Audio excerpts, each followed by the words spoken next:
Okay, Shannon, you can put us on the record now. Okay. This is the matter of Michael Barbita, and if I could ask each of you, please, to state your appearances for the record. Lori Brewis, attorney, appearing for Michael Barbita and the estate of Michael Barbita. Go ahead, sir. And I'm Sarah Derzeski, and I'm his executor and representative. Mr. Phillips, you're muted. May it please the court, I'm Ryan Phillips. I am the guardian ad litem from Barbita. All right, so this came to me as a request for an ex parte order. I did not feel at all comfortable with doing that. Could you explain the situation to me, Ms. Brewis? Yes, Your Honor. In December of 2020, I worked with Michael Barbita to create powers of attorney and a will. And as part of that process, we specified in the power of attorney that his agent could make changes to beneficiaries in his accounts. Unfortunately, it wasn't completed, and Michael got progressively more ill. And in June 11th, 2021, Sarah attempted to make the changes that Michael wanted. Michael had been admitted to hospice at the time, and she was rejected by both American Equity and Edward Jones. American Equity is not in the petition, and I need to modify the order to include them as well. We thought we had that one taken care of, but unfortunately we found out just yesterday that it is not taken care of. There is approximately $266,000 in the Edward Jones account. There's approximately $186,000 in the American Equity. It's an annuity. And these are now going to be distributed to 3 people that Mr. Barbita did not want to have them. So, and when Sarah contacted Edward Jones and American Equity, they would not work with her, would not recognize her power of attorney. And unfortunately, Mr. Barbita died on Saturday, June 14th. So we were not able to make this complete in time. We had filed the petition, or I'm sorry, he died on June 19th. We filed the petition on June 14th to try to get this taken care of in an expedited manner and to get Edward Jones and American Equity to recognize the power of attorney so that we could change the beneficiaries on his accounts. Now it's too late.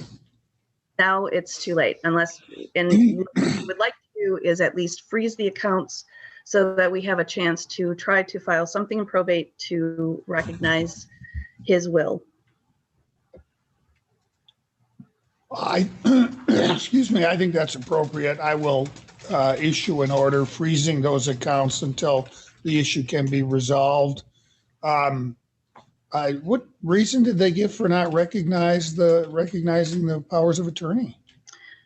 They both, I'm sorry, Edward Jones, I know specifically, said they wouldn't recognize it because 1, he was close to death, and 2, he had checked a box when he opened the account years ago and checked a box that said, my power of attorney can't make changes. But we changed that to a different power of attorney. That was it was a different power of attorney he had at that point. And we did have a subsequent power of attorney that we executed in December, and they refused to recognize it. All right, I as I indicated, I would be willing to enter an order freezing the accounts until the issue can get resolved. Thank you, Your Honor. We appreciate your assistance. You're welcome. Mr. Phillips, clearly there is no further need of your assistance. Sorry to keep you this long. If I'd have heard that Mr. Barbita had passed away, I would have released you immediately. Thank you, Judge. All right, thank you. Your Honor, yes? I submitted a proposed order, but it doesn't include American Equity. Should I just submit another proposed order to the probate clerk? Yes. Yes, Thank you, Your Honor. I appreciate your assistance. you're welcome. Have a good day. Thank you. Okay, so we're ready now in the matter of Centrum Force fabrication versus Albion Project. Council, state your purposes, please. Tom Burke on behalf of the plaintiff, Centrum Force Fabrication. Sean Carroll on behalf of Robert E. Wood. Just for the court, I made reference to, I don't know if you enlisted another defendant or not. I thought I heard you say something about Albion, but. Whoever was listed on the cover of the file jacket is who I listed. Okay. But that's the case. So, anything preliminary, gentlemen? Yes, Your Honor. First question, and I have no idea how you do this. How do we sequester witnesses when this is being live streamed on YouTube? Practically, we can't. Okay. Can you at least order the witnesses not to watch?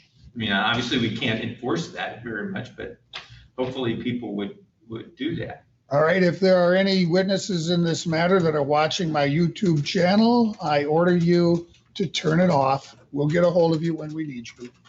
If I found out that you violated this order, there could be contempt of court sanctions for you. Thank you, Your Honor. One other thing that I had a question on is timing now that you've said that we're going to be here just this morning. What time will we going to, noon? It's shortly before noon, about 10 to. Okay. And when we had our Zoom meeting, we had talked about other dates that were potential. I think we gave you some dates, didn't we? Correct, but I just wanted to get those sort of firmed up and make sure that those were. I think they're firmed up, but let me look. Hold on. I had down July 7th and July 9th, and then the next week after that. Take me a moment to open up the program. Well, more than a moment. It's a little antiquated. They've only been working on it for about 30 years. Hey, we finally got e-filing in Washington also.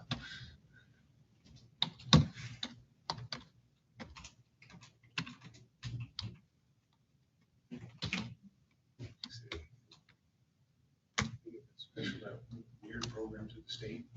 E-file.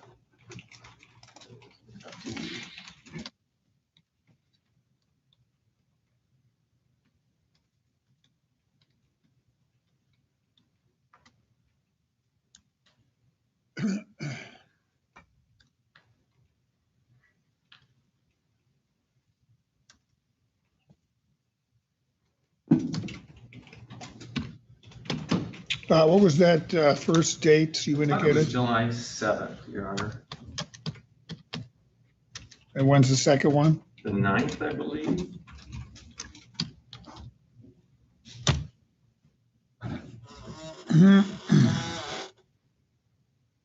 Maybe not. I just have. It's not the 7th, I can tell you that. Okay, And the 9th? I'll take that off of my calendar.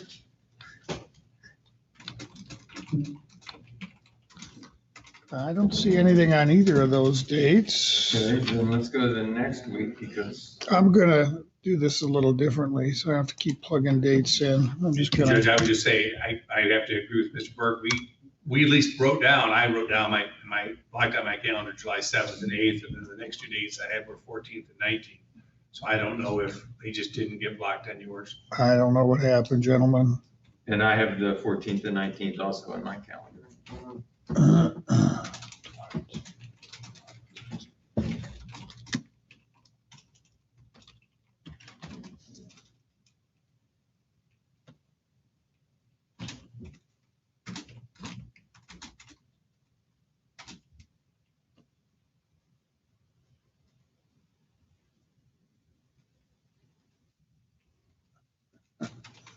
The only date that's showing up is today. You want to try to identify some dates now? Sure. I don't know what happened.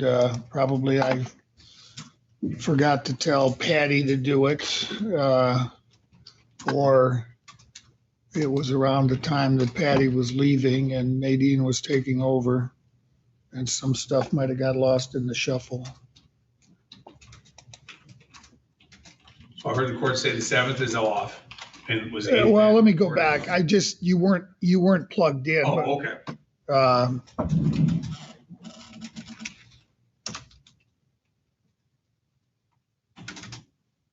okay. You said the 14th as well? Correct. Let me get all three of those dates in the range here. I can only look at a 2 week block of time per search.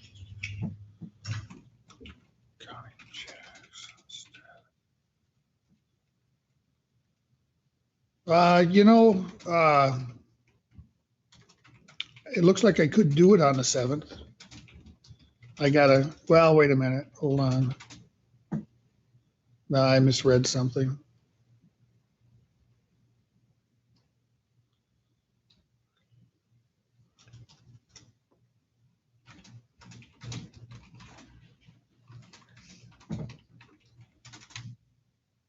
No, that's not gonna work. Let me look at the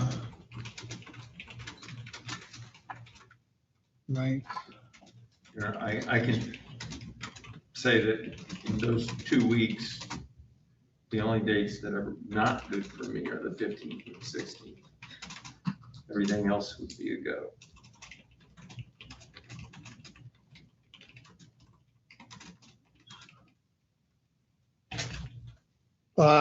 I can give you all day on the 12th.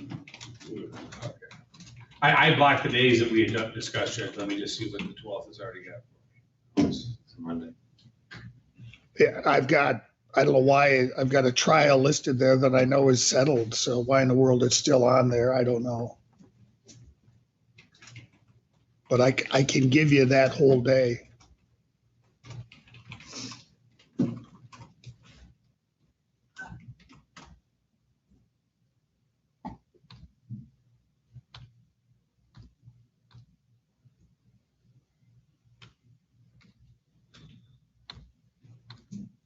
It doesn't look like I have anything scheduled on the 13th currently. I could give you that whole day. Oh, wait a minute. It's the 14th. Hold on. I don't know what I just did. No, I'm sorry. The 14th.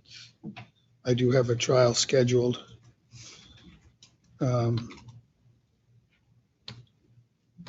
Well, I could move some pre-trials on the 12th, Judge, if we want to set that as a date, because I would prefer, and I assume Mr. Burke would do a whole day if we could get one. Right. Let's do it. Shannon, could you plug this in for 8:30 on July 12th?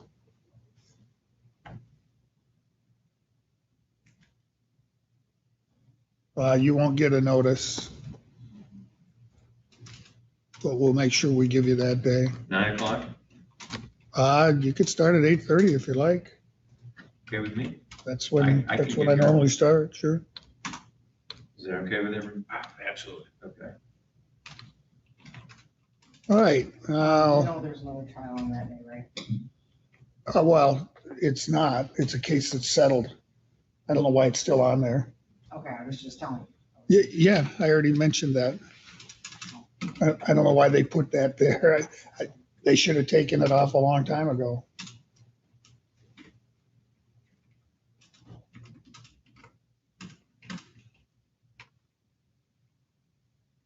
And let's see, let's look beyond that. How much additional time beyond that do you think you'll need? Well, I would think that with all this morning and then a full day, we probably could get done. But, you know, I would like to have at least another date set, Judge, just Sure. only because if the 14th or 19th is something you still have, I have those open. If we can't do it, then I'll look to something else too, see if I. 14th is not. There is another trial scheduled on that day.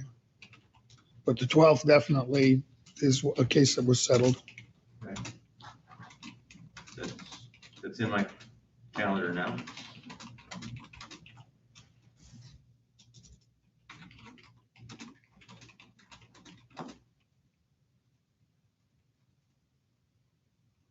I agree with Mr. Carroll that it would be better to, And just, even if it was just a half day, just in case, just so that we don't do this again on the 14th.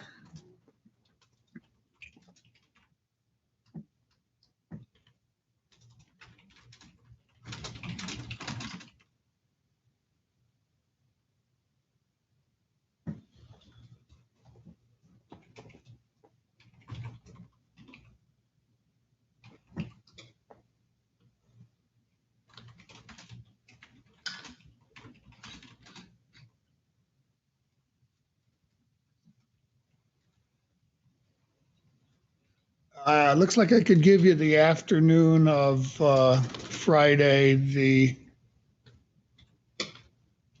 20, well, hold on. Gonna scroll back up. The 23rd. That'd be at 2 o'clock.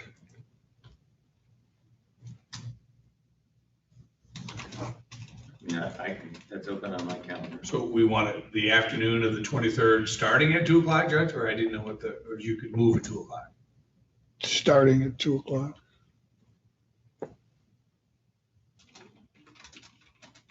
Wait a minute.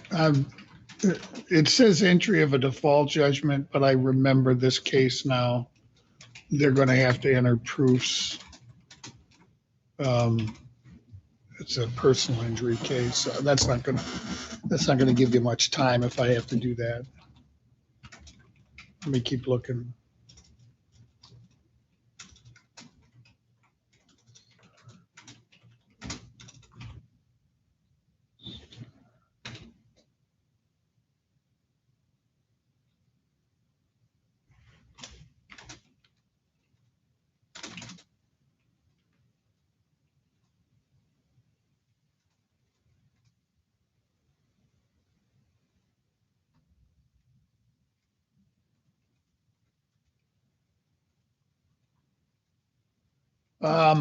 Let's do Wednesday, July 28th at 9:30.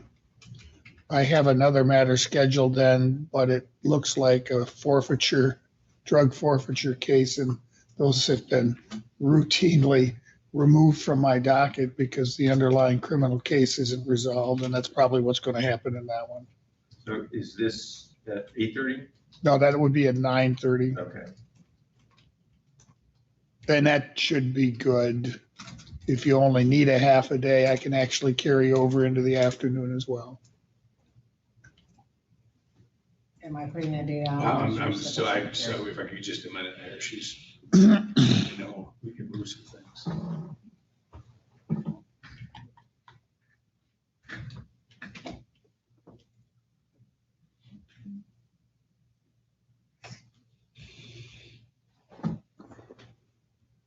Do you want me to put that date on, Judge, or? He's asked us to wait till he checks his Yep, calendar. we'll do that. I'll move. I had something with a dentist. I'll just move the dentist. Okay, yes. And we're hoping we won't need it anyway. Okay. All right. You got your dates. Thank you, Your Honor. Thank you, Judge. Anything else before we can get started? I had something else, but I forgot it. Okay, fair enough. Are you going to make opening statements?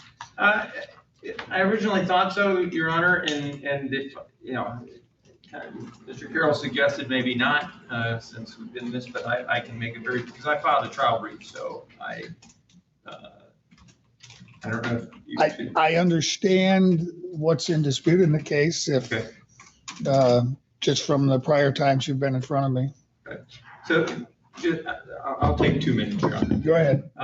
Your Honor, this is a case of violation of an employment agreement. Mr. Wood signed when he started work at Centrum Force Fabrication. There's 3 parts of this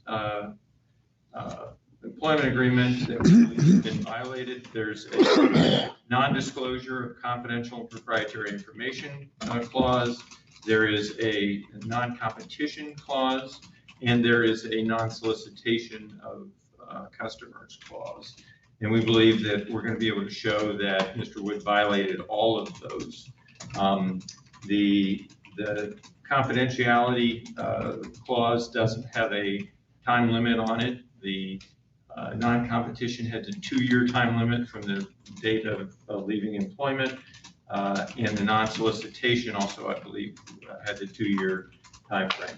And it's we'll be requesting damages for the machine that we believe was Mr. Wood fabricated on behalf of his present employer, Great Lakes.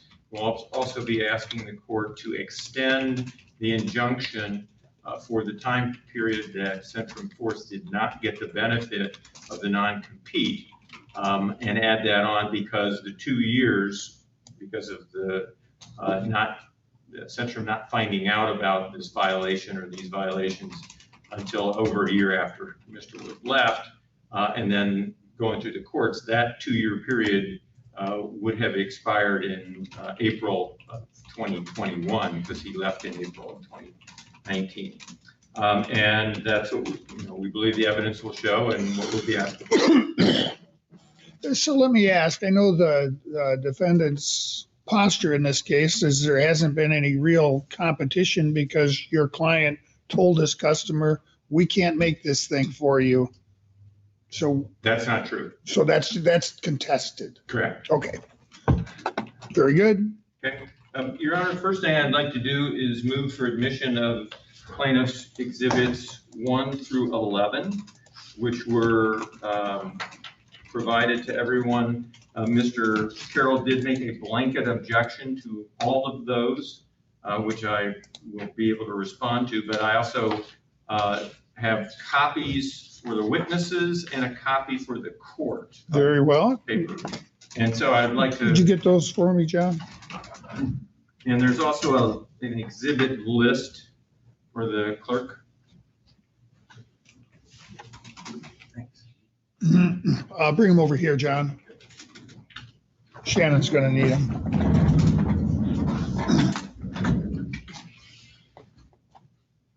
One's for the witness, you said? Correct. Doesn't matter which one. All right, and let's see. Shannon, I'll give you the list. We'll mark these later.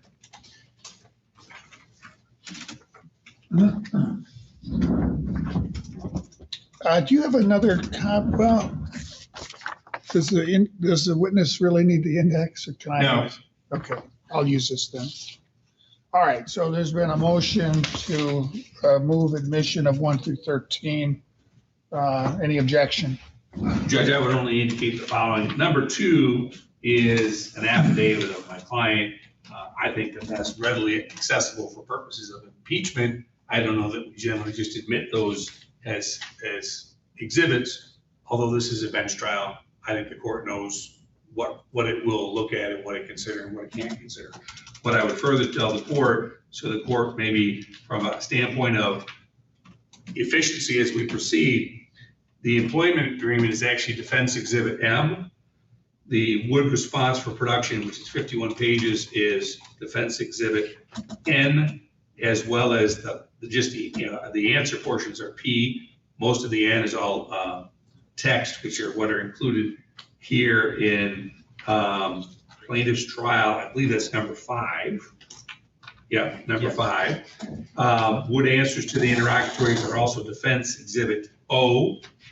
So whether I end up marking these same ones that way or whatever for efficiency, I just want the court to be aware. Number 7 of the plaintiff is actually the same exhibit as Defense G31. Number 8 for the plaintiff is the same thing as Defense G29. Number 9 is the same thing as Defense G25. And I believe just in the list that Mr. Burke had done, I think he meant to put 731 of 19, not 719 of 19 as to the quote. And then a photograph of Rob Wood in front of a man machine is actually Defense Exhibit G37. So with that being said, Judge, I don't have any other objections. I think that the court can decide whether an affidavit is admissible or not as an exhibit. An affidavit of a party is certainly admissible. I will admit 1 through 11. Thank you, Your Honor. So it'll make things a little easier for not having to go through all that. Yes, indeed. Your Honor, also at this time, I would like to move to admit Defendant's Exhibit I and Defendant's Exhibit J, so that I can use those exhibits.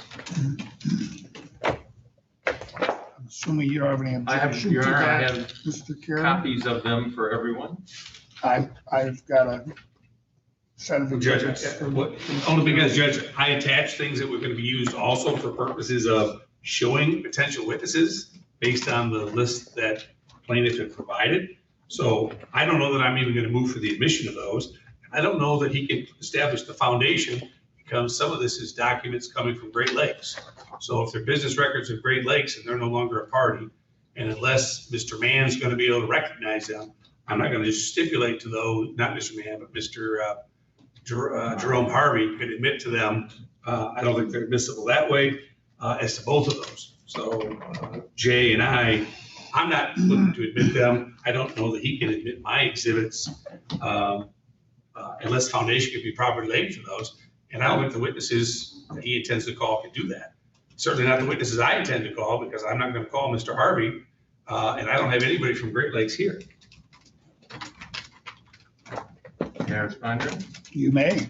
Exhibit I, Mr. Wood, the defendant, was carbon copied on those, so he can tell whether or not he received these or whether or not they were appropriate.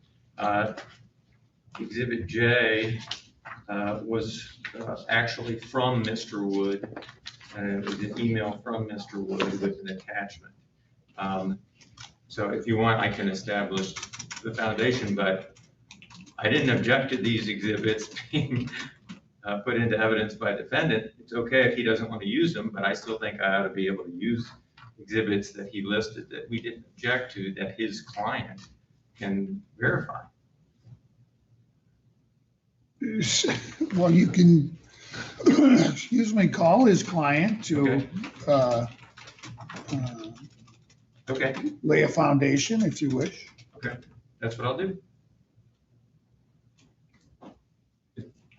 You want to do that now? Well, he's going to be my first witness anyway, Your Honor. Oh, okay. Sir, if you could come up to the witness stand, please. Do you want to make a statement though? I did. All right, well, hold on. I just didn't want to be unfair of having made a statement and not having him be Fair able. enough. Go ahead, Mr. Carroll. Thank you, Judge. Just so the court's aware, and I'm going to be as brief as well. In reviewing a non-compete agreement as to the enforceability and whether they're binding, the court's got to look at 4 different factors for reasonableness: geographical area, the duration, line of business or type of employment, and whether the prohibition is sufficiently narrow, the competitive business interest the employer is seeking to protect. The areas I'm going to ask the court to look at is geographical area. This employment agreement is absolutely silent and as to that issue of where they're trying to restrict work.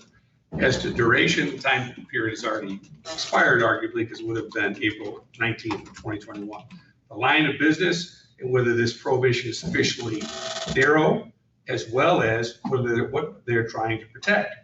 While the plaintiff will indicate they don't believe they refused the job, there's no question the witnesses are going to say, within 30 minutes of my client advising that he quit or terminated his employment, Tom Monahan called Ron Silvernail and said, "We can't do your job because Rob quit." Further, Mr. Monahan all of a sudden changed the way he was going to do the proposal. The proposal was always to be on site, on location in Rochester, New York, on that particular machine. All of a sudden, Mr. Monahan, because Rob Wood quit, changed the way he's going to do business. He said from that point on, quote, "No longer doing on-site major refurbishments on machines." In fact, Mr. Monahan's quote, which we have in an email that will be admitted in this matter, "We are not planning on doing any major work on machines on location. All big work will be done at our facility in Michigan." Central Force took themselves out of that competition. They chose no longer to do on-site, on-location refurbishment of machines.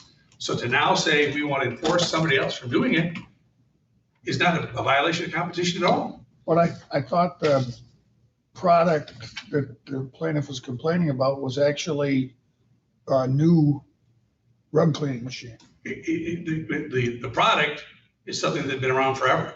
It just hadn't been used in that same fashion.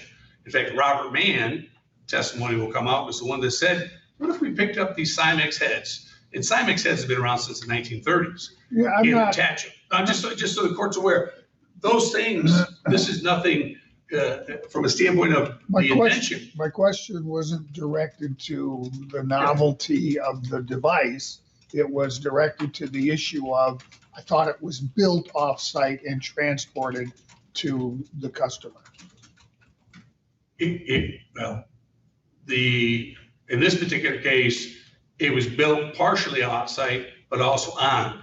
To do the refurbishment that was originally quoted was going to be on-site. So to either build it off-site and install it. Mr. Monahan through Central Forest said they wouldn't do that. They wanted them to haul this machine that the court's going to find weighs about 20,000 pounds or more and have it brought all the way to Albion, Michigan to do the work. So they changed the competitive, how they were going to compete. It'd be like me saying to you, Judge, instead of me cleaning your carpets in the house for you, I want you to tear the carpets out and bring them to me to clean them for you. And of course, going to find from Silvernails, that just wasn't even a possible option for them when they had already given them a quote. Now, there was never a final contract. And to my knowledge, Central Forest never did provide a final contract, never even gave a final quote to say what it would cost to do any kind of refurbishment or any kind of work for the Silvernails, because they're basically once the Silvernails had Mr. Monahan there, Mr. Monahan told them, you can hire anybody you want to do this job. And that's how it came to be that they came to Great Lakes. So as it relates to then the issue of trade secrets, the court's going to find that Mr. Wood is the one that fabricated all these things. A trade secret can't be what's in a person's mind. It can't be their own skill level to be able to, in this situation, engineer, fabricate, and manufacture things. This is something unique to this individual that's why Mr. Monahan hired him to begin with. And those things are not trade secrets. They're not things that it could be patented or secured as your own, because the products that were used, in this case, basically like a power washing unit and a scrubber like a Cymex, have been around since Cymex in the 1930s. So I think the court's going to find under those circumstances that, one, this is not a violation of competition because they refused the job or said we couldn't do it without Rob, or changed the dimension of what the job was to be to say, oh, no, bring that entire machine in here. And the trade secrets, Rob Wood is the one that created these things for them. That is not a secret that they possess. And as it relates to removal of, and I guess I don't know that he referenced solicitation, you'll find that Mr. Silvernail at all times contacted Rob Wood. Rob Wood never contacted him directly. They contacted him because Mr. Monahan said, I can't do the job without Rob Wood. Thank you, Judge. Thank you. Your Honor, I call Robert Wood to the stand, please. Mr. Wood, if you could come up here and have a seat to my right.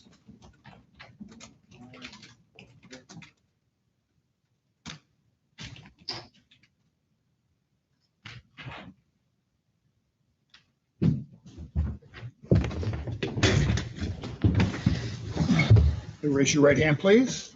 You do swear to tell the truth, the whole truth, and nothing but the truth. So help you God? I do.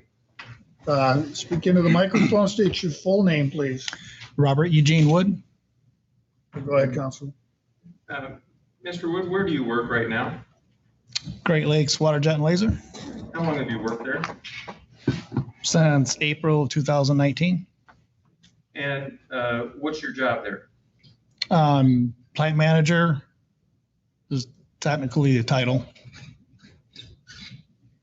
And what kind of products does Great Lakes make? It's a steel cut shop. So we cut and bend steel, and we manufacture soil separating machines for a company called Argus. And so what's a soil separator machine? It cleans dirt. So you dump in dirt that's got a bunch of rocks and sticks in it, and the machine shakes a screen, and your filtered dirt comes out the bottom of it, and all the junk goes out the front. does Great Lakes manufacture any other products?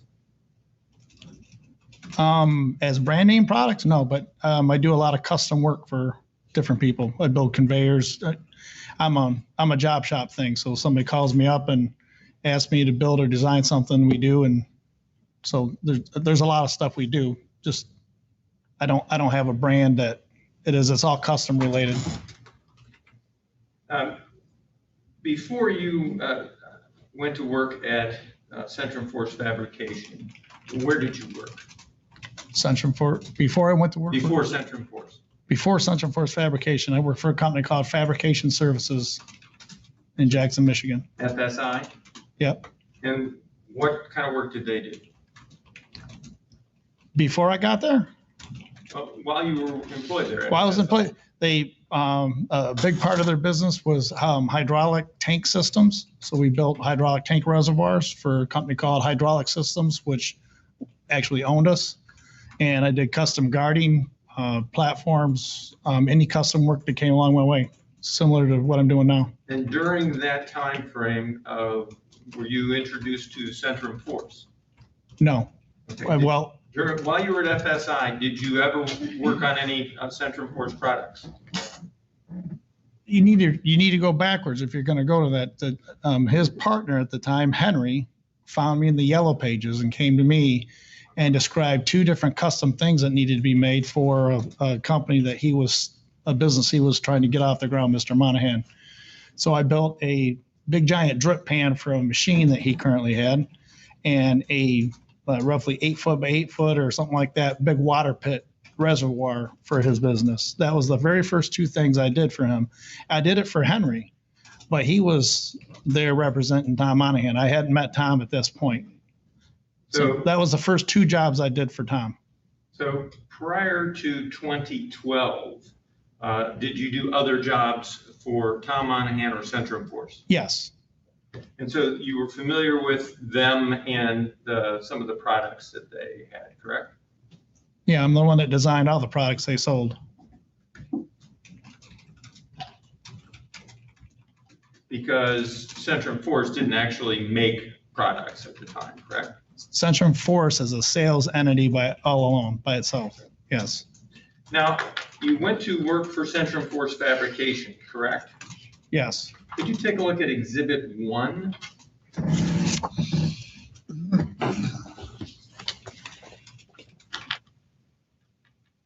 The employment agreement? Yes. Yep. So go to the back page, and for these, I've also tried to make it easier by having the pages. So it says 1-1 and 110, so we can refer to what page it is. And so if you look at page 1-10, is that your signature on this document? Yes. And there's no date by your signature, correct? Correct.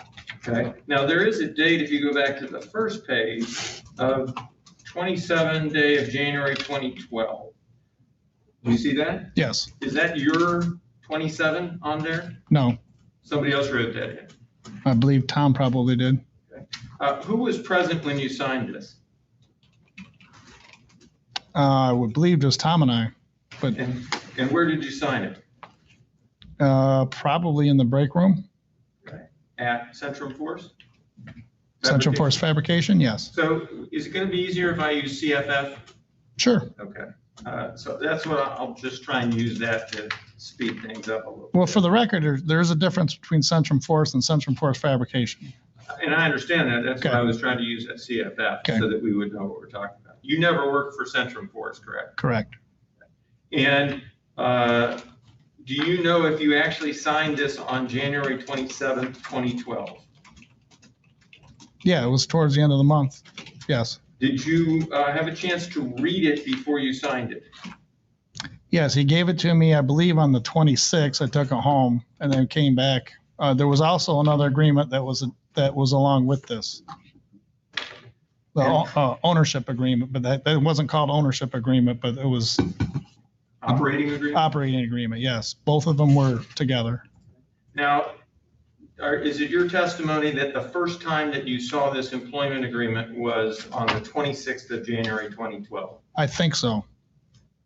Now, when this employment agreement was given to you, was it also given to you with the operating agreement? Yes, Was there anyone else present when these documents were given to you? yes, Kevin Gillespie. Okay, so did he get an operating agreement and a employment agreement at the same time? Yes,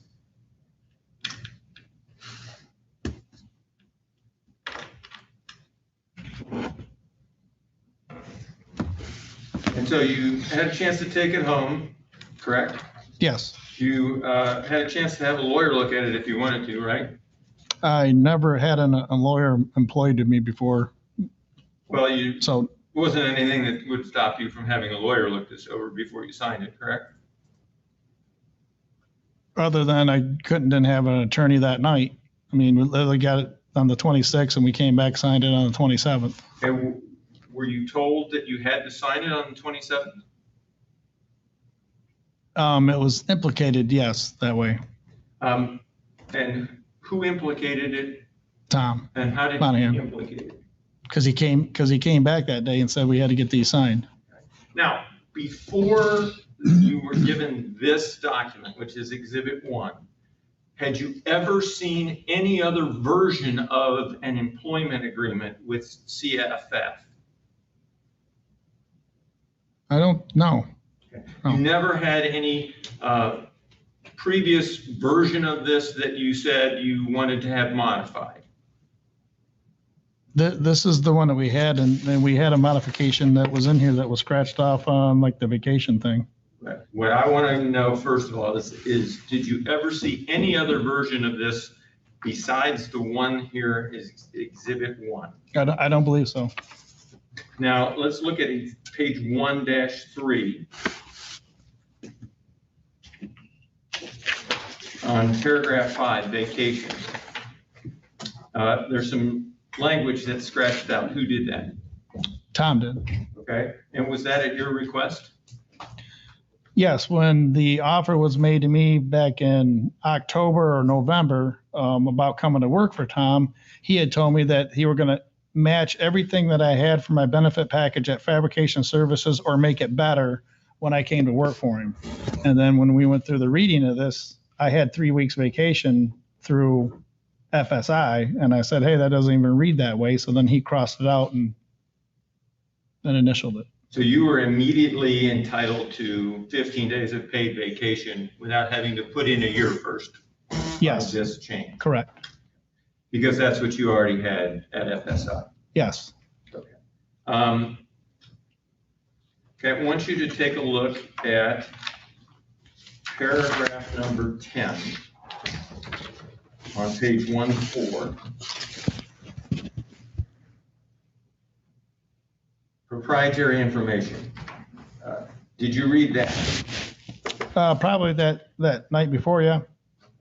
And did you understand that there was certain information that you were going to be privy to that was going to be privileged that you couldn't disclose to anyone else? I didn't know what any of the definition of what that would be. Did you see that there was an agreement where you would not, without written consent, communicate or disclose to anybody any of CFF's proprietary information, whether or not the information was developed or obtained by the employee, which is on page 1-5, paragraph 10.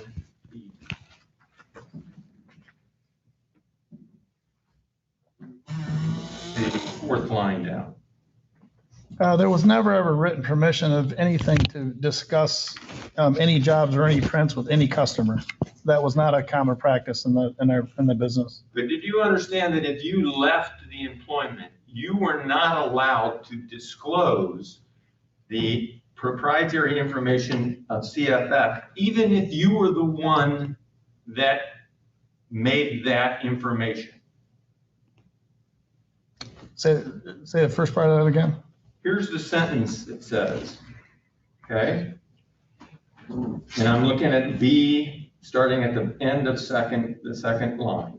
He shall not communicate or disclose directly or indirectly to any person or firm or use at any time any of employer's proprietary information, whether or not such information was developed or obtained by employee.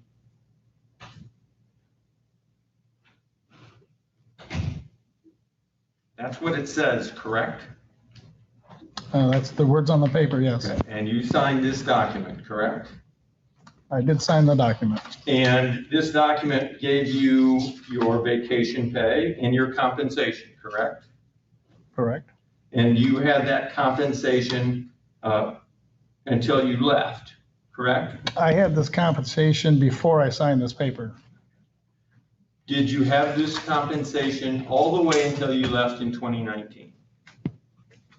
No, I would have got a raise one time. So my compensation package changed once. Now, did you understand that you were being hired to help develop products that would be fabricated by CFF? Did I say that again? Did you understand that you were being hired to help develop products that would be fabricated by CFF? Yes. And that those would be CFF products, correct?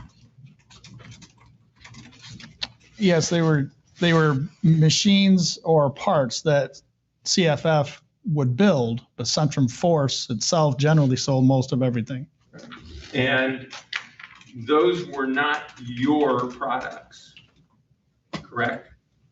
I'm the one that designed them. I'm the one that built them. Right, but those weren't your products. They didn't have your name on them, right? Technically, my name on it, not stamped on the machine or nothing, no. I'm the one that named them. I'm the one that designed them. I'm the one that built them. Customers are the ones that requested me to make said things. And that's how things proceeded forward. In the 7 years that you were at CFF, what customers came directly to you instead of going to CFF the first time? Do you understand my question, or was it a little confusing? It might have been confusing. I'll rephrase it. How about that? So you don't look like you got it. So my question is, what customers came to Rob Wood directly that weren't already at CFF? I'm not going to have names of direct people. Several people approached me on different things when we were at rug summits or when we're in big group gatherings of people, but Tom used to put on rug summits all the time. People approached me all the time that currently we didn't do work for or not. Right. So I developed a rug cart for all things that had nothing to do with Tom. Then people approached me. I went back to the shop. I built it or designed it, come up with a price. Tom didn't like the pricing point of it. So I figured out if we bought more of a volume of it, if the price thing would come in right so we could sell it. And his complaint was always, if I build a cart for $700, he didn't think he could sell it for $1,400. So then he would say, no, we're not going to build it. That type of thing happened quite a bit. Did you ever build that cart? Yes. Okay. At CFF? At CFF. And But I sold that cart and I delivered that cart. So you're saying that you did that all while you were being paid by CFF, right? Correct. None of these customers paid you directly, did they? Like paid direct to me? Yes. No, nobody ever cut myself a check, no. Okay. So all of these were sold through the company that was paying you, correct? Correct.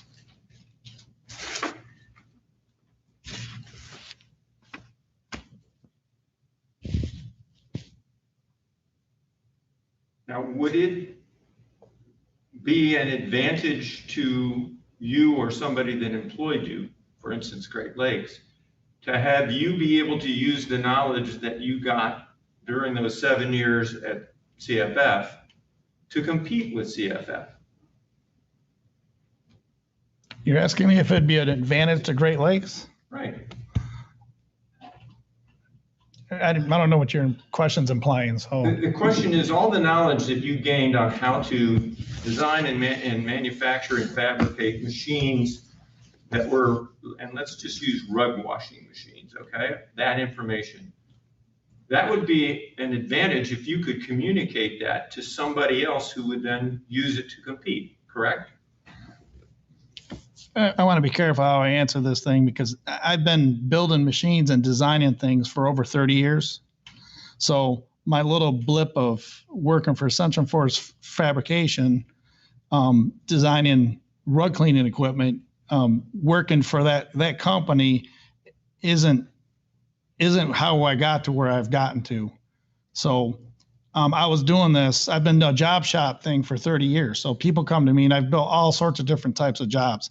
I actually built and designed most of the things that Central Force sells on their website, such as their centrifuges, wash tubs, all that stuff, when I worked for Fabrication Services, which had nothing to do with Central Force Fabrication. So if you're asking me if the company benefited me directly from CFF, I'm going to say no, because they benefit from all my experience of all my years of working and building and fabbing. Does that help you out? It does, because I want to go back to what this contract says. This contract says that the information that you got while you're at CFF, okay, is proprietary and is a trade secret of CFF, correct? That's what it says. That's what that says, but I don't know what specifically is in here in the information I would have learned while I was at CFF that I didn't have before I got there. Okay, So let's be specific about that. Before you got there, did you ever work on any more rug washing machines? Yes. Okay, what parts of them did you work on? Where you worked on parts, I designed more dry tower systems. That was the very first job I did for Tom Monahan before, right after I did the first two. He came to me with a more catalog page of a dry tower and asked me if I could duplicate it. Right. And then I made one for him. Then I made a second one for him. And then we made at least two more before Central Force was ever born that he took and flipped to some other customers. So let me go back and say, what about rug washing machines? You're talking about centrifuges, correct?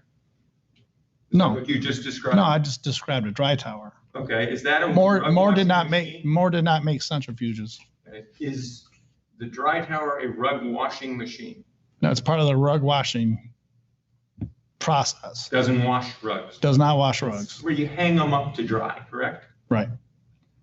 So rug washing machines, you didn't have any experience with building or fabricating those full machines, did you, before you came to Central CFF? Just the ones I built for Tom Monahan for Central Force before I went to CFF. And were those rug washing machines? Yes. Which ones? The centrifuge, the wash tub, Okay.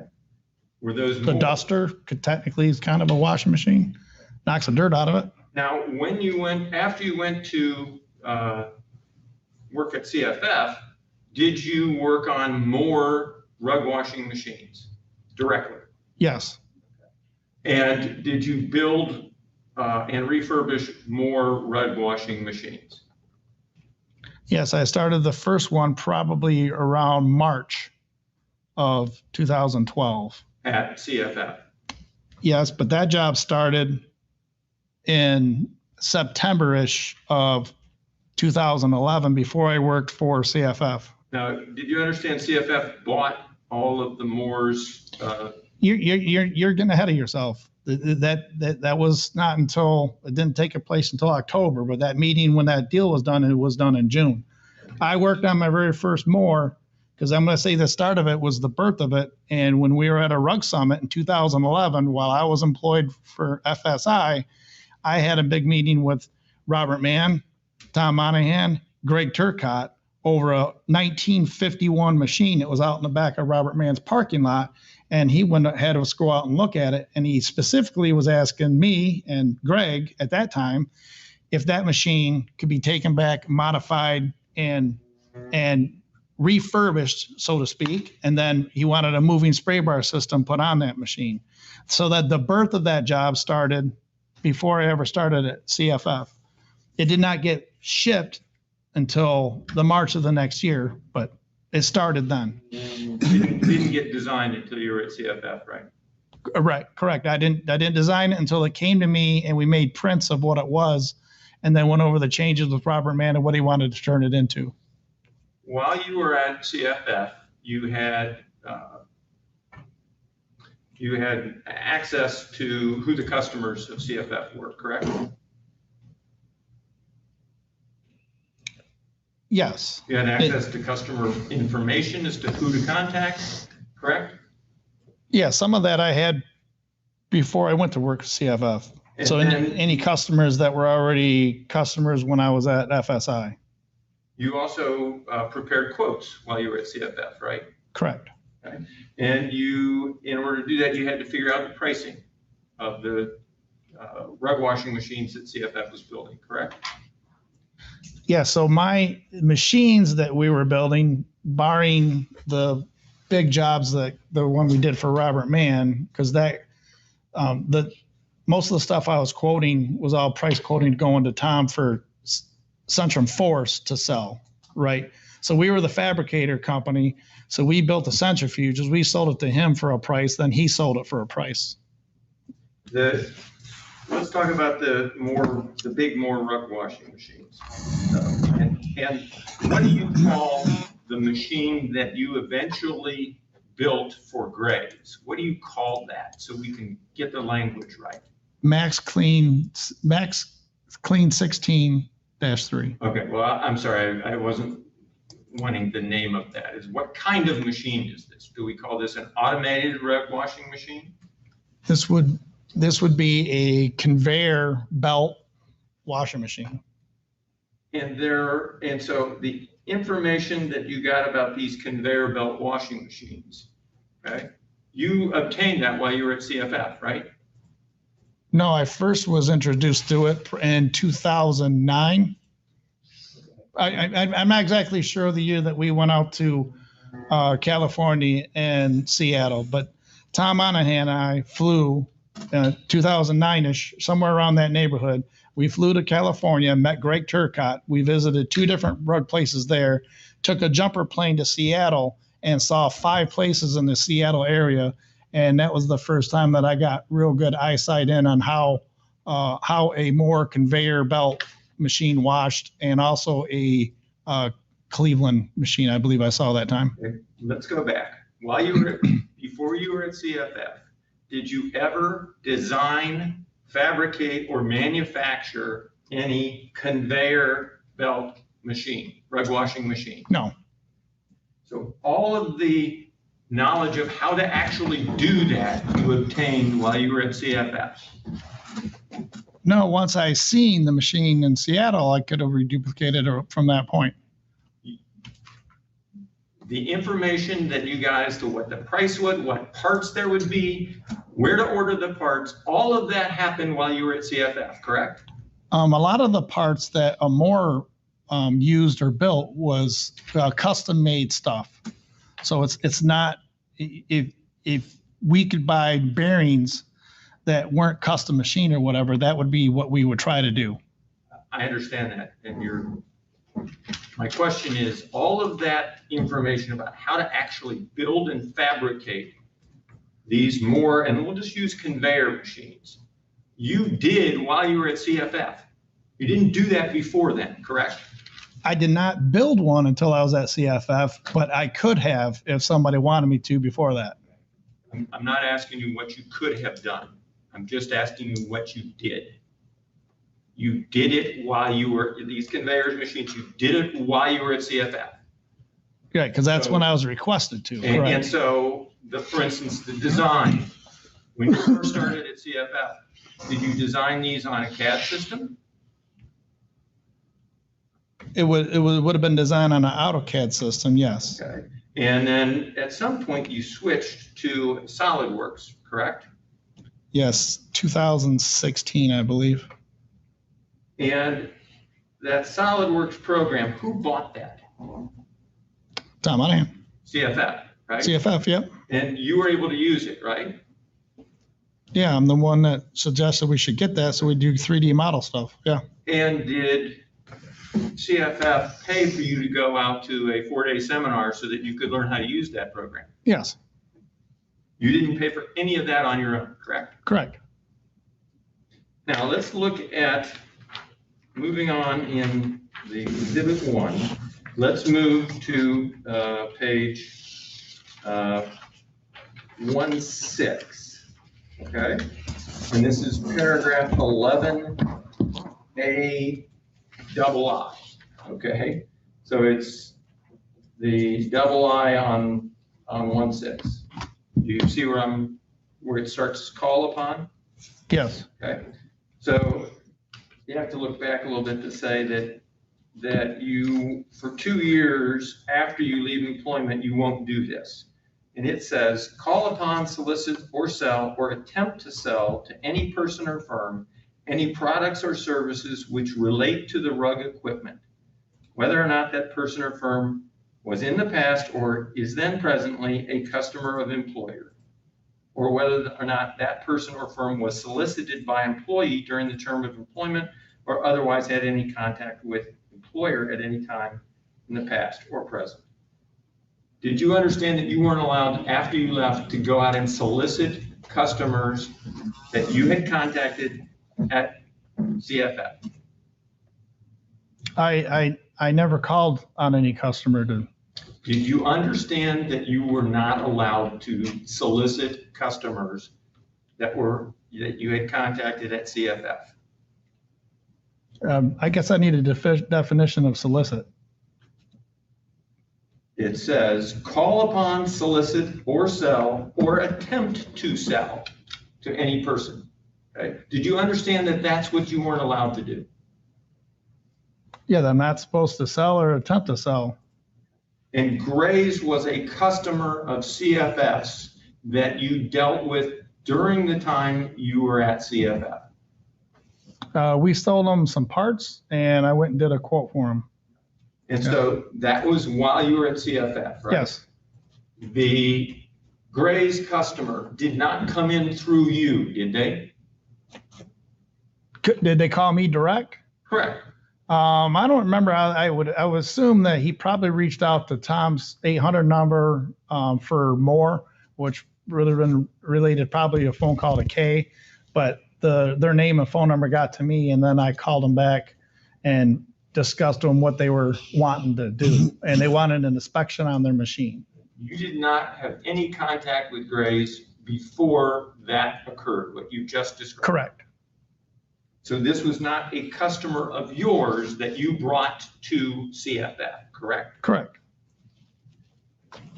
Now, I want you to look at the page 1.5, the paragraph 11 for non-competition. And did you understand that this was a 2-year non-competition agreement? Yes.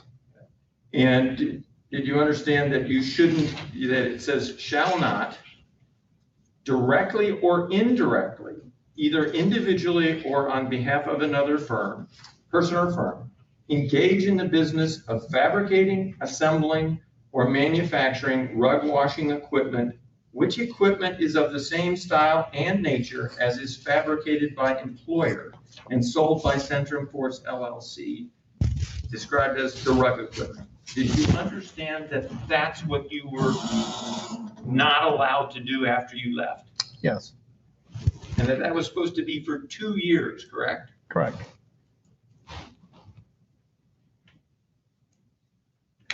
Did you also look at page 1.6, that paragraph B on that is you acknowledging that these restrictions are necessary to protect the employer's reasonable competitive business interests, and a violation of these restrictions would cause employer to suffer a substantial competitive disadvantage. You signed this document with that language in it, correct? Yes, this language is on there from the date I signed it, correct. And then paragraph C was also in there from the date you signed it, correct? Yeah, I'm assuming so. I mean, it's not like I read this 100 times before I signed it or ever read it again until about the time I left. Oh, so you decided to look at it right before you left to make sure what you could and couldn't do, correct? Tom made some threats to me, and he sent me a couple pages of this thing before I left. Why would he do that before you left? Was this after you had given him notice? Yes, it was after I had given him notice, yes. Okay, so after you gave him notice that you were leaving, he sent you some of the language that you had signed when you started there? Yes, he took a couple pictures. I'd have to go back on my phone to my text to find it, but he sent me a couple pages of this agreement, and he had sent it to me. Right, and so you knew what you could and couldn't do after you left? Yeah, he sent me a couple pictures of it, yes. So you worked at CFF from the beginning of 2012 until April of 2019, correct? Say that again? You worked at CFF Yep. from the beginning of 2012 until April of 2019.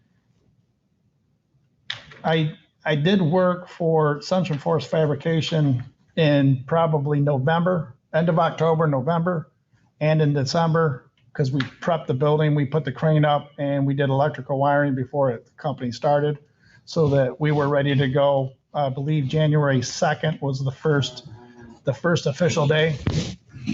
I had given notice at FSI around Christmas time, and I worked basically my 2 weeks, and we started on January 2nd in that building. But we did work for CFF before that, and we got paid for that work after the 2nd. My first check was January 4th for everything we'd done up to that point. So the January 4th payment that you received was a payment from CFF for work you had done to get ready for the opening of the company? Yes, it was, right. And Because no taxes were taken out of that, correct? I don't know how I believe when we first started, he was writing checks out of his checkbook when he paid us, but I don't recall exactly how that was. So prior to you actually becoming an employee of CFF, you got paid for some of the work that you were doing to get it ready to go, correct? Yeah, he didn't want to pay us beforehand because he didn't want a conflict of paying me before I officially left Fabrication Services. This went for Kevin Gillespie as well. So did you get a check for $600? No, it was more than that. And then did you get three actual checks? It's in one of the exhibits. One of the exhibits that we have. No, I understand. got I'll get bank to that. records I of just it. want to know what your recollection is. I don't remember what the total was. And so were you charging him by the hour? Were you charging him by the day? How were you charging for this prep work while you were still on FSI's payroll? I don't believe I turned in any kind of time thing. He just paid us what he thought he owed us. I don't remember turning in a timesheet or a request for payment. And you were satisfied that that payment covered the work that you did prior to being an actual employee of CFF? Yeah, I was happy with the pay that I got. Yeah. Okay, thank you. It was Now- exciting to start a new venture at that point in time. So from 2012 until April 2019, you got paid a salary, correct? Correct. And taxes were taken out of that, correct? Correct. Now, you also got your cell phone paid for, didn't you? Yes. Okay. And did you get a gas card? I had a company card that I got gas with my vehicle. Yes. So you didn't have to personally pay, the company paid for it, correct? Correct.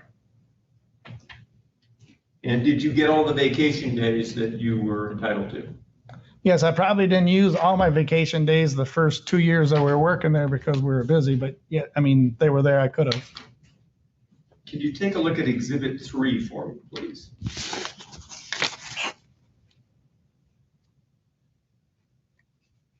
One page.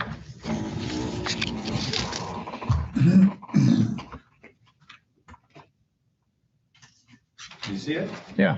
Do you recognize that document? Yes. Okay, is that your signature on it? Yes. And did you sign it on the date that shows there, 4/9/19? Yes.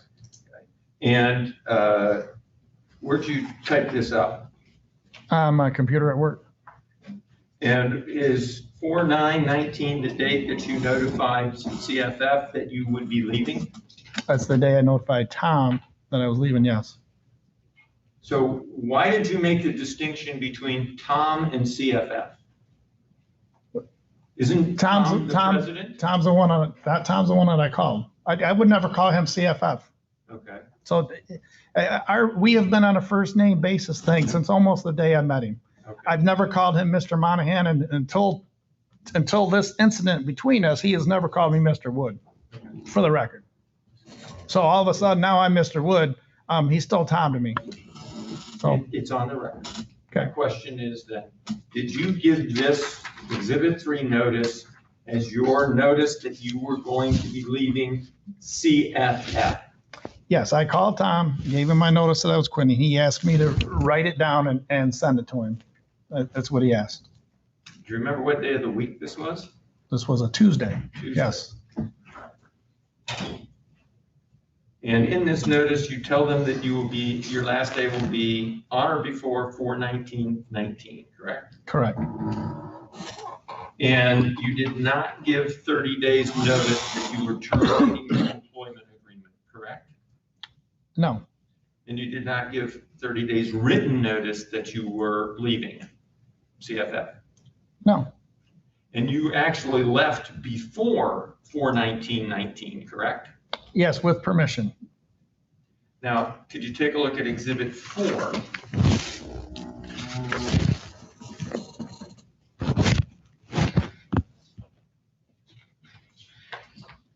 And did you sign this where it says signature of employee? Yes, And so this was a request that you submitted on April 15th, 2019, to have days off, correct? yes, I called him and asked him about what we could do about my vacation pay that was owed to me. And he said I had to fill out a request, vacation day request. And did it get approved? Yes, And did you then leave so was the 16th your last physical day at FCC? if that was Wednesday, if that was Wednesday of that year, I completed my work task on Tuesday. And then on Wednesday, I came in and packed up my toolbox and my stuff and said goodbyes to the two guys and left. And the two guys were who? Dennis and Kevin. And that, just so that the court doesn't know that, so it's Kevin Gillespie and Dennis Seegers. And Kevin was the one you talked about, was present when you got the employment agreement and the operating agreement. When Centrum Force Fabrication was originated, Kevin and I were we were both employed and started at the same exact time. And the vacation days, did you get paid for unused vacation days? Yeah, I got paid for them 4 days. Did you also get 9 days afterwards? I don't know if I got all the 9 days, but I got a check. So, I mean, I'm not going to dispute how many days it was. Okay. I was happy I got my vacation, so. You got a check, and that was because under the employment agreement, which is Exhibit 1 in paragraph 5, you can get paid for that, correct? If it's within 6 months. Oh, I don't know how any of that reads. So why were you requesting to get a check for unused vacation if it wasn't part of the contract? I called him and asked him if I could get my vacation days. That's it in the simple. There wasn't anything malicious about it. I called him, I asked him, he said, fill out a request thing of how many days you got, and he goes, and he'd look at it. So then a check came in the mail. So, and I appreciate you mailed it that time. So let's talk now about when you left, okay? So when you left, did you tell him who you were going to work for? Tell Tom who you were going to work for? Yes, he knew the day I called him. Okay, and was Great Lakes Waterjet and Laser called anything else while you at that time? I only knew him as Great Lakes Waterjet and Laser. That's the only name I ever knew. We used to buy product from them. That's the only name I knew him by. But technically, the legal name is A1 Waterjet when Jerome Harvey took it over in August of 18. Okay. But it's not like it's public knowledge. So how long had you been dealing with Great Lakes Waterjet prior to leaving CFF? At least 4 years, 5 years? Okay, and had you always dealt with Jerome Harvey? No. Who else did you deal with?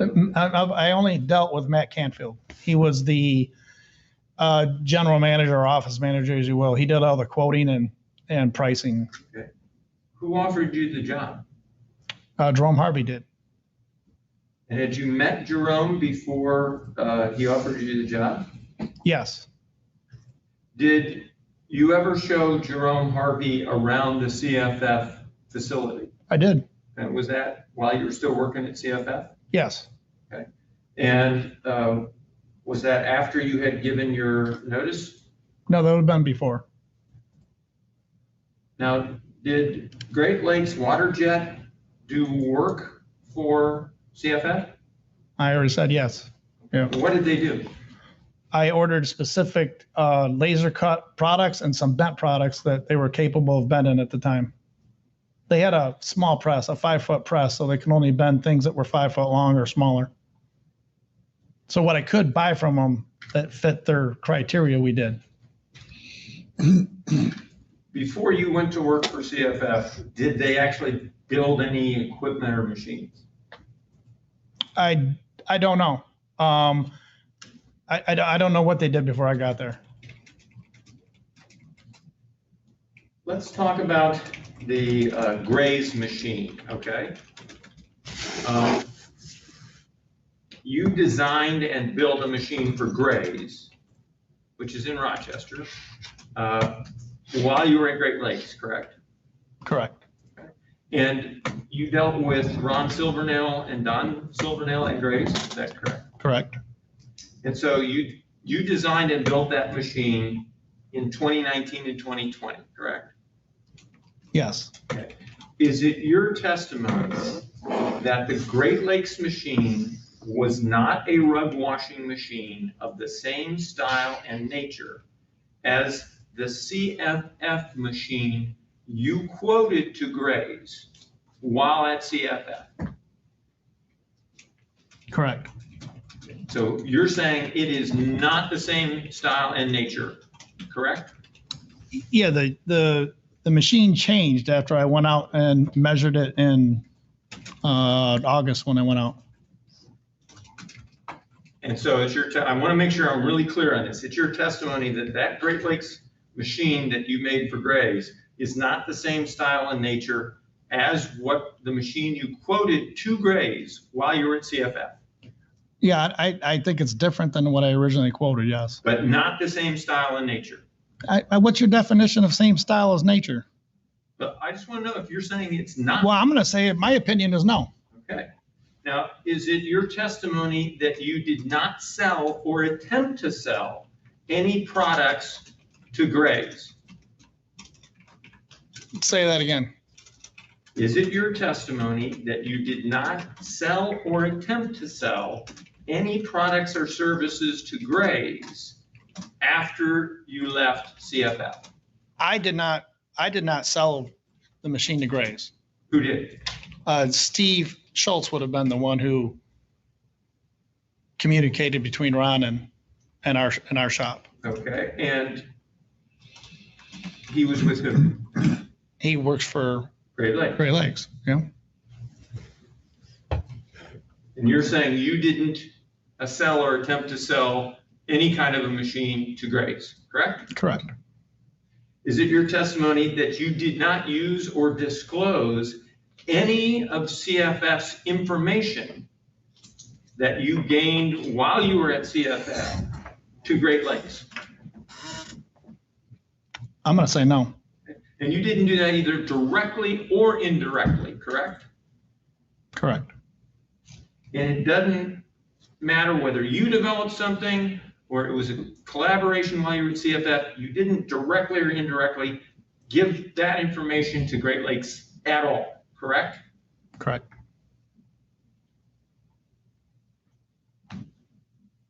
While you were at CFF, they bought the more intellectual property, correct? Yeah, the deal was somewhere around June 4th, somewhere on that date. Tom took me down to meet Ron Moore, and he specifically had me bring my CAD prints that I developed off the machine that we were doing for Robert Mann, and showed him the Moore machine as I got it, because I drew what existed as it came to my place. And then I had prints that I was changing it to because we were modifying it to what Robert Mann specifically wanted. And I sat down and had a 45-minute conversation with Ron Moore going over engineering prints. And it was the first time he had ever seen one of his old machines on AutoCAD print paper. And he was pretty impressed with that. Right. And so CFF also bought all of Moore's equipment and parts, right? Yes, they bought You actually went to Elkhart and hauled that stuff back. I think I made 39 trips back and forth. Right. So that was all more stuff that CFF bought, correct? No, CFF didn't buy any of that stuff? no, Centrum Force bought it. Okay. Did you personally buy any of it? No, Do you know if Centrum Force then transferred that to CFF? not to my knowledge, and no.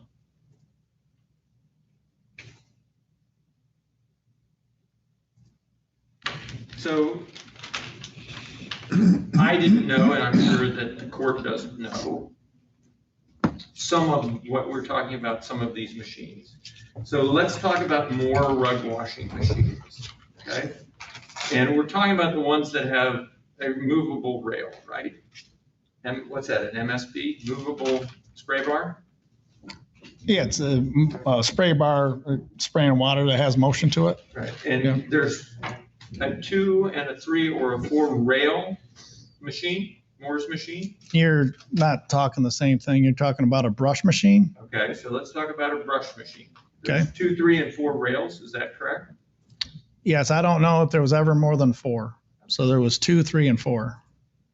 Now, could you describe how those machines washed the rugs?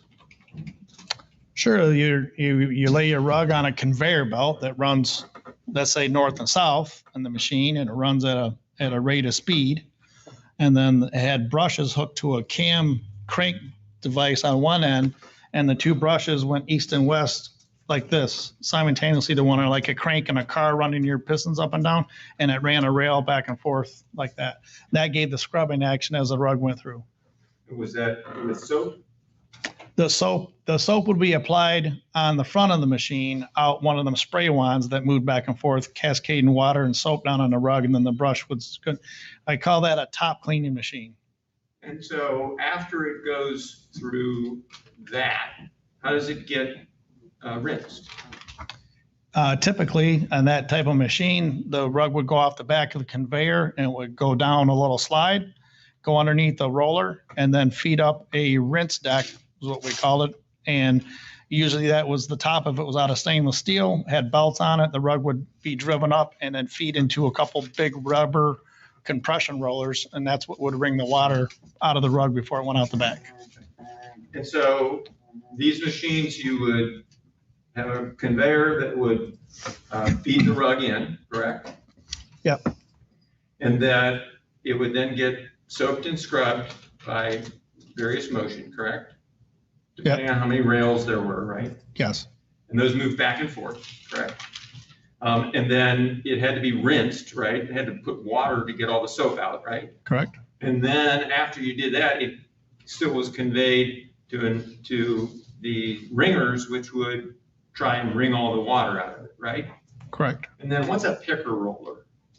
Picker roller's on the back end of the wringer. So when the rug comes out and most of the water has been wrung out the front side of it, off the back side, somebody would stand there and give their hand and start rolling the rug, and the rug would sit there and roll until somebody pulled it off. And so, Picker roller, and if they had automatic dry room things or a conveyor table there, that roller would help pick the rug off the wringer that came through, because typically the rug would come through and want to stick to the wringer. So the picker roller had little tires on it that would be right up close to the wringer, and it would help pull the rug off. and then make it into a Yeah, so you either helped it roll to A big roll it up, roll or you up. put it on a conveyor, or you load it on a rack and put it upstairs. So all of those do those same things, right? All of those Moore's brush machines. All the Moore, Connersville, Moore, Cleveland, there was 3 or 4 makers of that type of equipment from back in that day. Right. And so that describes how the rug gets washed, correct? Correct. And it's automatic so that all the operator has to do is put the rug through, right? Right. Usually one or two guys loading a rug in the front and one or two guys taking it off in the back. And do these machines typically have some kind of electrical control box where you can? Yeah, there's a push button control panel on the front. Right. Mowers typically ran at 2 speeds or 3 speeds, depending on the model. Now, I want to talk about a particular machine that you were involved with while you were at CFF, which is the Robert Mann's machine. Okay, are you familiar with that? Yes. Okay. So that we don't get confused, I understand that there were 2 Robert Mann machines that you worked on while you were at CFF, correct? Correct. And so the first one I think you've described, you're saying that you started working on that before you even got to be an employee of CFF, right? I was asked if it was something that we would have to do, so the thought process was already going, but the machine didn't get shipped until somewhere around March of 2012. While you were employed by CFF? Yes. So all of the work actually done on that machine occurred at CFF? Yeah, other than thinking design sets. I never drew anything at FSI for that thing because I didn't have the machine in possession at that time. So there was then a second Mann's machine, correct? Right. Now, this was a complete rebuild of a Moore's machine? No. It was a complete build? It was a scratch? complete new Rob design machine from the ground up. Every single piece of steel on it was brand new. Every concept of the build was brand new. And all of that was done while you were at CFF, correct? Correct. And that job was to build a machine, an automatic machine, again, same type of machine? It was automatic feed machine. So let me make sure, this second one that you built and you say was from the ground up and it was all yours, did it feed the rug in on a conveyor belt? Yes. Okay. Did it put soap and water and scrub the rug as it went through the machine? Yes, but not the same as what the more I understand. design. I just want to talk Okay, as long as- what it did and what it didn't do. Yep. That it then had some high pressure jets of water to rinse it. Right. High pressure, not your normal city water pressure. We had a high pressure pump supplying water to rinse. But it still rinsed the rug after it was soaked up. Yes, but much more efficiently.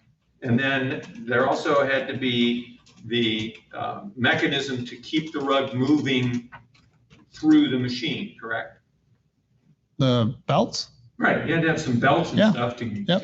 gears to Yes, move I had through, belts right? on the machine. And that would be any of these machines, you'd have to have that, right? For that type of washing machine, yes. Sure, Yep. okay. And so then you also, this machine that you did for Mann's also had it go through wringers to wring out the water, correct? Correct. And did it have a picker roller? Yes. Okay. It actually had 2. Okay. And it had also an electronic control box so that you could control the rug going through, correct? Yes, a much bigger control box than what. But it's still a control box. So control box. Okay. So all of those were the same type as the Moore machines that had the brush rails, correct? There wasn't that much similarity other than the names you're going to give it. So the electronics to run that thing are completely different than anything Moore ever had. But it does the same thing for the rug, correct? It turns the machine on and makes it go, yes. But this whole machine for Mann's does the same thing for a rug. It feeds it in, scrubs it with soap, rinses it off, wrings it out, and then picker rolls it into a roll, correct? Well, before I answer that, if we use another analogy, you take No, I just wanna know how to do that. Hold on. If you use another analogy, a Model T is a car. Hold on. You can't compare that to what you're driving now. You can't keep talking when I say hold on. I'm When I say hold on, it means shut up. you can't answer the question you want to ask. You got to answer the question he asks. If you can't answer it, then say, I can't answer it. Your attorney may give you an opportunity to provide an explanation later, but you can't do that now. Listen to his question, answer it if you can. Don't go off and answer, frame a different question. Okay, sorry. So this machine that you built for Mans, the second one, did all of those things, correct? Correct. Now, there was a difference in how it scrubbed and washed with the soap on this Mans machine than these old brushers, right? Correct. And what was that change? High pressure water, and Robert Mann requested to put the Cymex heads. You want to know if that could be put on top of the machine to do the action they were doing on the floor, have it on do the machine do the work. And so let's talk about Cymex machines so that we can, everybody can understand them. And you know these better. So these Cymex machines, kind of like the ones you see people that have a big long thing, and it's a big round thing that just scrubs the floor. Is that? It's similar to any floor scrubber that you're seeing. The difference between the Cymex is it has counter rotating brushes inside it. So. Okay. And that is where the 3 little brushes inside the machine go one way, and then the whole machine goes the other way. Correct. A typical normal floor scrubber, if you had it on the floor and you hit the handle, it would take off across the room if you didn't have a hold of it. Cymex won't do that. And so Mans asked if Cymex could be used to do the scrubbing on these Amore machine, correct? Yes. So that wasn't your idea, that was Mans' idea. Correct. And you knew what Cymex machines were, right? The very first Cymex machine I ever seen was at Robert Mann's the day he showed me, he demoed what the machine did, told me how good it did. And then that's what prompted the question. He goes, is there any way that you could develop a machine and have these on the machine? Right. And in order for that all to work, don't they have to be attached to something that will move them back and forth across the rug? Correct. So this how wide was this machine, this Mans machine? 16 foot. So you could put a 16-foot wide rug and run it through there, correct? Correct. And so the scrubbers have to move to be able to cover all 16 feet of it, correct? Correct. So is that a movable spray bar? Is that what that's called? That's what we use to do it, yes. The acronym is MSB, correct? Correct. Okay.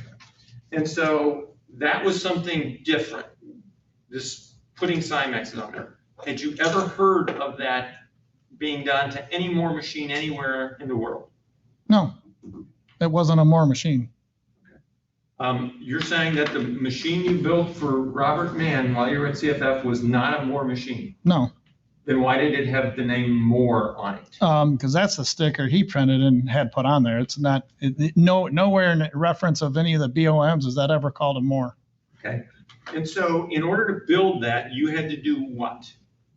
In order to build this Mann's machine, did you have to make drawings? Yes. Okay. Did you have to quote what it would cost to do that machine? Yes. Okay. Well, I thought your testimony was. Let me rephrase that, Okay. if you don't mind. I did not quote that job before we built it. That job was being priced out and given to him in increments. It's a very, very large involved job. And so in that case, you were doing this job and charging as you went along, as you saw what stuff worked and what stuff didn't, correct? The way I saw stuff worked or not worked on the computer? No, I mean when you were building the machine. No. We had a good solid plan before we ever started building that machine, where it was going before we got there. I spent many hours drawing on AutoCAD, and then back and forth sending pictures of the drawing on my computer back and forth with Robert Mann. We probably had 12 conversations before I started drawing it in 3D and then made sure everything fit and didn't crash before we ever ordered anything or started building. So you use SolidWorks at the end to build this 3D image? Yes, that was originally drawn in AutoCAD. The end view of the machine showing the conveyor and the Cymex heads so that I could see how everything fit and where the wash rollers went. And the machine was designed that way. And so while you were at CFF, you had to then design it, correct? Yes. You had to come up with what all the parts would be, correct? Yep. You had to find out where you could get those parts, correct? Correct. You had to then price all of that, correct? Yes. But you didn't have to make a quote before you built the machine in that case, correct? Correct. And so you were doing something that had not been done before, is that fair? Yes, so they're very fair. And all of that information you acquired while working at CFF on how to do that. I figured out how to do it while I was there, correct. And all of the money that it took to actually build that machine was not money that you spent, correct? Correct. CFF spent that or MANS spent it, correct? Correct. But I spent a lot of overtime hours in doing the whole process of this whole thing that technically I never got paid for because I was salary. So it wasn't just a 8-hour day drawing process going through that. So how long did it take you to draw this MANS machine on SolidWorks?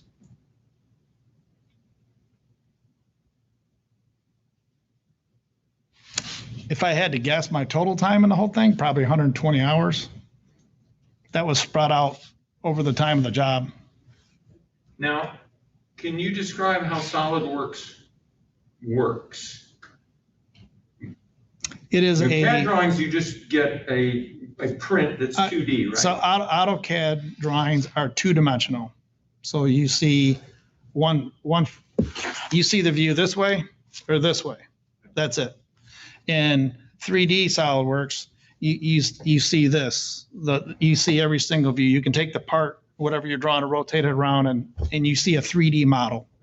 In order to get this MANS machine, in order to get this MANS machine drawn on SolidWorks, do you have to have all of the parts that you put into this machine first, and they conglomerate to make this? Yes, you have to draw every individual part, and then you have to put things together in assemblies. And so you have to figure out what parts you're going to need Correct. before you finish the drawing. Yes. And so did you then produce a bill of materials for this MANS machine? Several bill of materials. And those were all at CFF, sorry. Yes.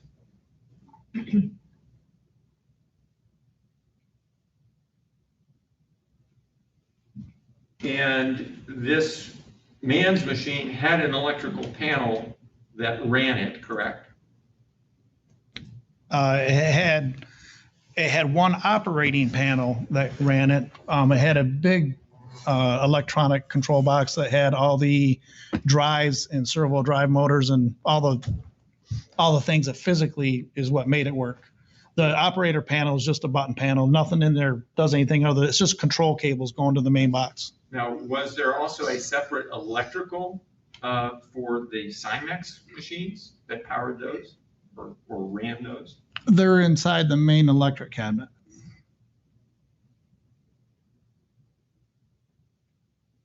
And that MAN machine, was it built at MANS?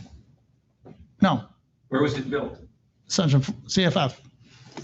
And so that machine was built completely at CFF and then transported out to Denver where MANS was, correct? Correct.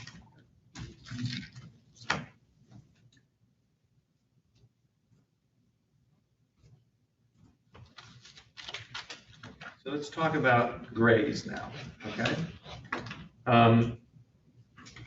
As we said, that grace contact came through CFF, correct? To my contacts, how I knew him? Correct. And so in August of 2018, did you go to Rochester to visit the Gray and look at the Gray's machine? At CFF? Yeah, Yes. August of 2018. Okay, correct. I don't think August was the right date, When do you think? but in 18, When you went for CFF to Graves, when was that? I thought it was October. But I mean, but yeah, I did fly out there for a day. But I didn't think it was August, but Okay. And what were you looking for when you went out there? so my conversation with Ron, when I called him back after I got the knowledge that he was wanting his machine looked at, he was wanting a report card on his machine, so to speak. He wanted to know what on his machine was working good, what wasn't working good, what needed to be fixed, and recommendations of how to proceed forward. Him and his brother, Don, were trying to assess whether they were going to put money into the machine to fix it up and then stay in business for a while, or if they were just going to sell the business off, because Ron was close to retirement. So he was trying to make a financial decision on whether they were going to invest into the company to make the machine live longer. So what kind of a machine was it? it was a 3-brush rail, 16-foot more wash rinse machine. And so when you went out there, did you take measurements? No, Did you take any pictures of it? yes, And what, did you make an assessment while you were out there of what would be needed for it to be repaired?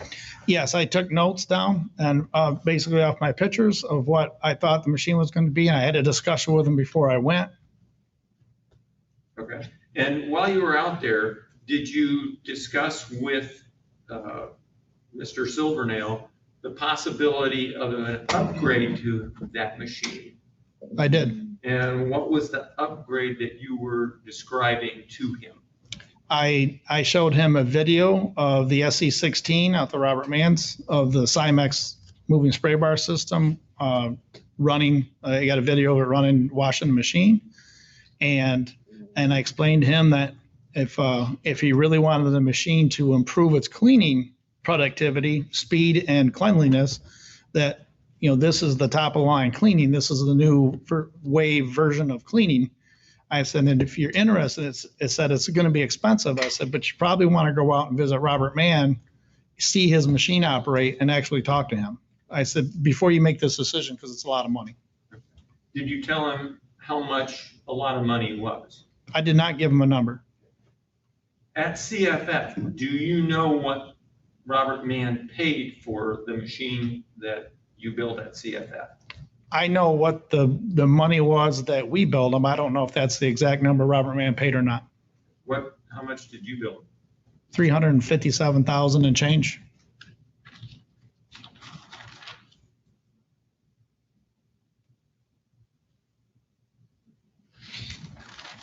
Let's get going back to Gray's. After you left Gray's and came back, first of all, did you pay for any of that trip yourself? No, Ron did. He paid us $1,700 and some dollars for the trip. Right. And you got paid by CFF for your time doing that, correct? Yeah, I got my day's salary for the day. Yep. So after you came back from that, did you give Gray's a quote for work on the machine? I did. Okay. Could you take a look at Exhibit 7, please?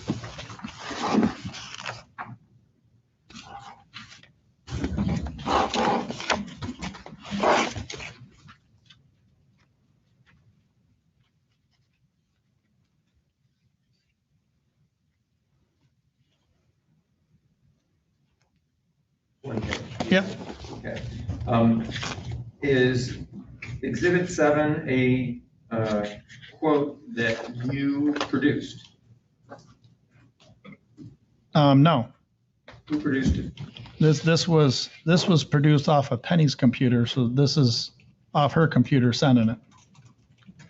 How would Penny know what things needed to be done?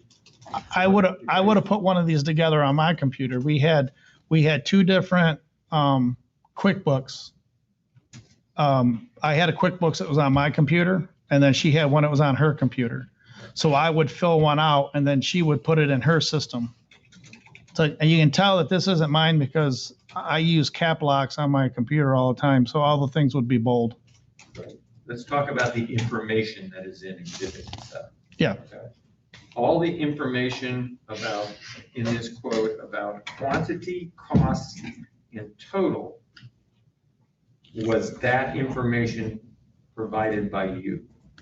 Yes, these would have been all things based on the current numbers of what we did when we did Robert Mann's machine, because that was been the last machine that we would have done. So, and like the conveyor belt is 80, measured at the Moore belt conveyor belt 82.5 that she has written down there. That would have been just the estimated belt. I don't even know what the length was on Ron's machine because we never measured it. So it could have been within 10 inches of that number. So every inch of the belt costs X amount of money. So that number would have changed if the belt was longer or shorter. Okay, let me break this down. Okay, so there's kind of a space in the middle of this. Starting with the truck and trailer, shipping with truck and trailer, you have quantity 740. What does that mean? 740 miles of travel. Okay. And then you got other things, meal travel, etc. And it all talks about labor, etc. Correct? Yeah, so all these things have one in them because nothing had been determined on the job, how long it would take, or I mean, so that would have changed. If it was 7 days, then that one would have changed to a 7 or. So in this, would the top part of this, before it says extra possible upgrades, this was all just to refurbish what he had, right? What Gray's had. Yeah, so this was to go out. So like I don't see the ringer things are down here in the bottom of the second line item down at 11. So it depends on what he wanted to fix. So I was giving him the list of things that I saw that being able to fix, and I was certain that when we got into his wash bed, when we pulled the stainless steel plates up from where the belts run, that the structure part of that was probably going to be very deteriorated and needed to be fixed because it was an old machine. Them are things you can't see when the machine's together because everything's completely hidden. There's no way to look in there to see how bad it is. So you were giving him what sort of the basic price to fix this machine at the top, and then extra possible upgrades. No, the top part was just covering the mileage and then showing all our day rates for everything. So depending on how many days we were going to be there, how many days we were going to be on the road, that wasn't determined. He wanted to know, he was looking for a forecast and kind of budgetary numbers to figure out what he wanted to do. And the things down below were things I recommended that he fix. I recommended putting new belts on, new ringers, a new picker roller. His picker roller was compromised. And then if you put the ringers on, I offered the gearbox to give it variable speed. And then he wanted a moving spray bar because he wanted to remove the old 3-rail brush system off the machine. So that's why that's on there. I put down the possible Cymex on there. And that Cymex, so that says 3 brush machine heads complete with their cylinder, and you put down a quantity of 1 at $25,100. Correct. Was that 3 of them? There would have been, yeah, that's what the Cymex-3, that would have been 3 heads. So when I did Robert Mann's machine, we specifically made, I made BOMs for different upgraded features. So that's why the moving spray bar there is in one thing, and then the Cymex 3 is another different thing, because you could have the bar with the water spray without the Cymexes. So some of these machines can work without actually scrubbing, right? Just using the high pressure. Yeah. So the original moving spray bar systems were just using high pressure water. So the information that you got to put this in for this quote came from the Mann's machine that you built, right? Some of the specific parts on here, the belts weren't part of that. The belts would have been off of an inventory list for the white nitrile belt that was typical belt that we used to replace belts on more conveyors. And so, but all these other things, so this was all based on what Robert Mans had done, right? The MSB 16 and the MSB Cymex 3 would have been specific to the first build of Robert Mann's SC 16. Now, this is dated 10/4 of 2018. How long after you got back from the visit did you put this together and give it to Penny to send out? Within a few days. That's why I thought it was around October that I went. So I don't know what date 10/4/18 was on the day of the week, but I flew out to Gray's I believe I flew out and back on a Friday. If my memory serves right, that's what I think I did. In order to even give these prices, do you need to have a drawing? Do I need to have a drawing for them? No, I just pulled an estimated thing of what the BOM was worth at the time when we did Robert Mann's. So Robert Mann's machine was already a year old. Just a second. I've heard the term BOM. Bill of materials. Bill of materials. And that's a list of everything that goes in, right? A couple pages long. Yeah, so I mean, as an example, the bill of materials on this microphone right here would be this foam thing, this neck arm, the wiring in it, the base. So it would list all the components it takes to build it. Thank you.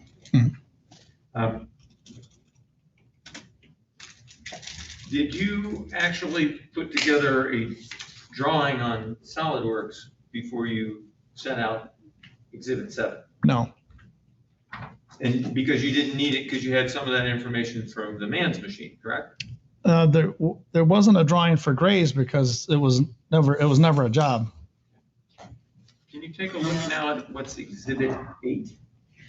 Before you move on, Yep. let me just ask one question. So everything that's on this proposal is to repair and or upgrade the machine that Gray's already had? Yeah, so he was, when I went out there, I was going to list of things that were wrong. So like the ringers he had the ringers are these big rollers on the back, they were hard. The rubber's supposed to be a certain durometer to allow the ringer to wring the water out of the rug. And I don't need to know the details. There's, none of this is a proposal to build him a new machine. This is to retrofit his existing. That's the retrofit his existing machine, and possible additions on the bottom if he wanted to go that route. And there was just a price per day of what it would cost for us to be there. And then the number of days would be determined on what we did. Thank you. Mhm. Let's take a break here. Sure. 10 minutes enough for everyone? Sure. All right.